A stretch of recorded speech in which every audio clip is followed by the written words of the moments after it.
Вы смотрите новости, в студии Иван Лазаренко, и вот о чем расскажем в этом выпуске. В Горном районе продолжается строительство по федеральной программе переселения населения из ветхого и аварийного жилья. Межрегиональный форум, посвященный энергосбережению, прошел в столице. Обсуждали перспективы и возможности развития сферы ЖКХ на территории Якутии.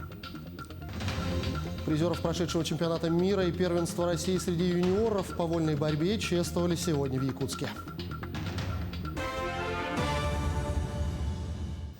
По программе переселения населения из ветхого и аварийного жилья с 2013 года в селе Бердыгистях построено 11 многоквартирных домов, в которые заселились 568 семей.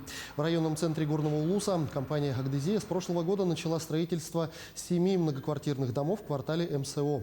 Строительство ведется по федеральной программе переселения населения из ветхого и аварийного жилья. В этом году планируется возведение монолитно-каркасных стен, полностью закончат установку окон и завершат работы по прокладке кровли во всех домах. На данный момент работы выполнены на 20% от плана. В октябре следующего года в новых квартирах заселится 176 семей.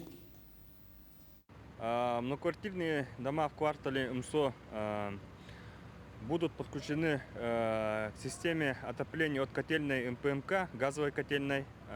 Газовая котельная построена в прошлом году. Мощности предусмотрены с учетом строящегося квартала. Также предусматривается строительство пожарных резервуаров с насосной водоочистной станцией. Проект бюджета Якутии на 2022 год и на 2 последующие прошел публичные слушания. В формате ВКС участники совещания обсудили, каким станет главный финансовый документ предстоящих лет, на что в проекте сделан упор и какие задачи учтены при его формировании. Подробнее в сюжете Ульяны Шагиной. Доходная часть бюджета республики только в 2022 году составила более 230 миллиардов рублей. Образовавшийся дефицит бюджета, как отметили эксперты, в размере более 800 миллионов рублей сохранен на прежнем уровне и не будет увеличен, что является неплохим показателем эффективности применяемых финансовых подходов. Достаточно серьезный объем у нас сохраняется по инвестиционной программе. Конечно, центральным мероприятием является продолжение политики переселения граждан из аварийного жилищного фонда. Национальные проекты выходят на новый уровень. В следующем году у нас объем даже выше, чем в 2021 году. 2022 год по национальным проектам составит примерно 33 миллиарда рублей. Также продолжится ремонт и строительство автомобильных дорог. Дорожный фонд у нас будет пополняться. Кроме стратегических задач, перед отраслью будут стоять и вполне практические. Это касается строительства объектов здравоохранения, спорта и социального обеспечения и образования. До 2024 года планируется ввод 48 школ и 22 детских садов в республике. Естественно, образование – это у нас приоритетное направление, и оно будет профинансировано на 100%. Это было и в 2020 году у нас проблемы были, там, но все равно образование мы вытянули на 100%. Поэтому этот вопрос достиг положительного решения, скажем, да. В ходе публичных слушаний спикер парламента Алексей Еремеев обратил внимание на низкий уровень заработной платы части работников бюджетной сферы. Напомним, несмотря на то, что в 2021 году заработная плата бюджетников была повышена на 3%, этого недостаточно, учитывая как инфляцию, так и повышение цен в регионе. Вопрос касается 37 тысяч жителей Якутии. Мы провели мониторинг, и получилось так, что даже очень многие высококвалифицированные специалисты получают ниже МРОТ и до них дотягивается. Мы очень надеемся, что все-таки в бюджете на следующий год этот вопрос будет, мы хотим, чтобы не менее 6%. Только тогда мы обеспечим как раз дифференциацию оплаты труда. Предстоящую трехлетку республика также будет финансировать мероприятия по борьбе с пандемией коронавируса. В этой части большое внимание будет уделено программе здравоохранения региона, лекарственному обеспечению, санавиации, а также увеличению бюджета территориального фонда соцстраха. Сейчас готовится постановление правительства Российской Федерации о внесении изменений методики расчета субвенции. Будет поправки внесены и будут выделяться дополнительное финансирование, именно бюджет территориального фонда обязательного медицинского страхования. Это очень большое достижение. Вот эти суммы, они пойдут как раз на те проблемы, на покрытие расходов по содержанию именно медицинских организаций, учреждений. Главный финансовый документ еще не принят и пройдет целый ряд обсуждений на разных уровнях. В окончательном чтении его примут в конце этого года. Ульяна Шагина, Григорий Николаев, Якутск. Тем временем в Амгинском районе завершена кормозаготовительная кампания 2021 года, а также уборка зерновых культур, картофеля и овощей открытого и закрытого грунта. По окончательным данным, в Улусе заготовлено 30 400 тонн сена, что составляет от общего годового плана 95%. Несмотря на засушливое лето, зерновые хозяйства выполнили план на 117%. Также по заготовке силоса план выполнен на 104%, на сенаж 141%. В этом году сена откосили мы 30 400 тонн, от плана 95%. План у нас был 32 тысячи ровно. Силоса заложили более 2000 тонн и сенажа тоже около 2000 тонн. Мобильные бригады у нас отработали 26 хозяйств. На дальние участки они выходили. Расстояние более чем 60 километров. План у них был 4035 тонн. По факту откосили 4196 тонн. В столице региона сегодня прошел первый межрегиональный форум под названием «Внедрение и реализация комплексного энергосбережения на территории Республики Саха-Якутия» в очно-дистанционном формате, где были обсуждены перспективы и возможности развития сферы ЖКХ на территории Якутии. Более подробно о значимости и об итогах этого мероприятия в материале Дмитрия Тымырова.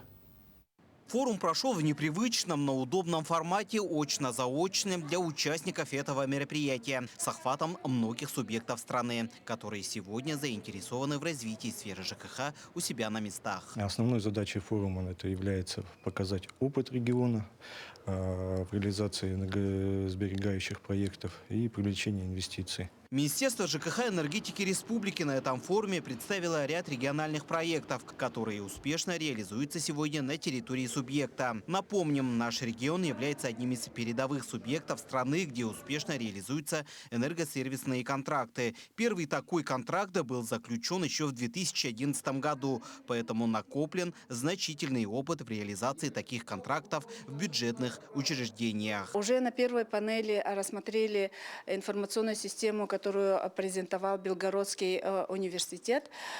Он пилотирует у нас на 15 бюджетных учреждениях Министерства здравоохранения и показывает результат, который мы хотели бы внедрить на всех бюджетных учреждениях и, соответственно, тиражировать на всю республику. Ну а ключевым событием этого форума стало подписание соглашения регионального министерства ЖКХ и энергетики с Ассоциацией энергосервисных компаний РАЭСКО о сотрудничестве, в рамках которого будет сделан основной упор на привлечение инвестиций для развития сферы ЖКХ. Что подразумевает под собой привлечение инвестиций, подготовка экспертных кадров в регионе.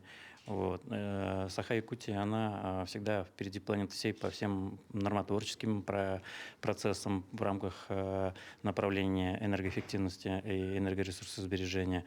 Поэтому мы будем вас дополнять. Напомним, в настоящее время количество энергосервисных контрактов у Министерства ЖКХ региона составляет 420 единиц в 24 муниципальных образованиях и городских округах в отношении 740 объектов с общим объемом заданной суммы экономии порядка 4 миллиардов рублей. И вот по итогам работы этого форума эти показатели должны быть увеличены, особенно за счет сотрудничества с Ассоциацией энергосервисных компаний. Дмитрий Тымыров, Григорий Николаев, Якутск.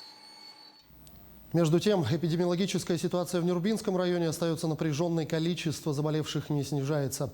На сегодняшний день заболеваемость новой коронавирусной инфекцией сохраняется. На стационарном лечении находится 194 пациента. На стационаре получают лечение 83 больных, из них 6 пациентов находятся в палате интенсивной терапии в тяжелом состоянии. Стоит отметить, что тяжелобольные пациенты являются невакцинированными. Из числа проходящих лечение в стационаре, это 83 человека, из них более 20 вакцинированы, половина из них более 6 месяцев назад. Как показывает практика, в случае заболевания новой коронавирусной инфекцией вакцинированные пациенты в основном переносят болезнь в легкой форме. По общему счету, в Нюрбинском районе на сегодняшний день первый курс вакцинации прошли 52% взрослого населения. Полный курс получили 49%. Для коллективной иммунизации требуется вакцинация более 80% от взрослого населения. Случаи заболевания новой коронавирусной инфекцией среди вакцинированных есть, но они болеют преимущественно в легкой форме, то есть они получают лечение на амбулаторном этапе в поликлинике. Если же поступают в стационар, то они поступают с пневмониями легкого и средней тяжести течения, то есть они в палату интенсивной терапии практически не поступают. Вакцинация проводится у нас 3 препаратами, вакцинами. Это Гамковид-Вак, Спутник Ви, Спутник Лайт, который также подходит для ревакцинации населения. И также к нам поступила вакцина Эпивак Корона. В Якутске сегодня прошла пресс-конференция по итогам чемпионата мира по вольной борьбе среди мужчин, а также первенства России среди юниоров. Напоминаю, Раян Тютрин от команды Беларуси завоевал бронзовую медаль на чемпионате мира, который прошел в Норвегии. Там он показал лучший результат из якутских спортсменов и в схватке за бронзовую медаль выиграл у двукратного призера чемпионатов мира, двукратного чемпиона Европы Сулеймана Атли. А в первенстве России среди юниоров до 24 лет, которое прошло в подмосковном Нарафаминске, лучшие результаты показали братья-близнецы Алексей и Петр Копыловы, завоевавшие серебряную и бронзовую награды. Сегодня всех 3 призеров поздравили, вручили денежные сертификаты и пожелали дальнейших успехов. Сами спортсмены сейчас оценивают свои схватки и готовы к дальнейшим сборам. Выступление среднее, недоволен результатом. 2 место – это самое обидное, чем 3. Хотел бы завоевать золото и поехать на мир до 23. Вот не удался, 2 место занял. В будущем сейчас на сборы поеду 17-го в Владикавказ. Вот. На этом наш выпуск завершен. До встречи в эфире.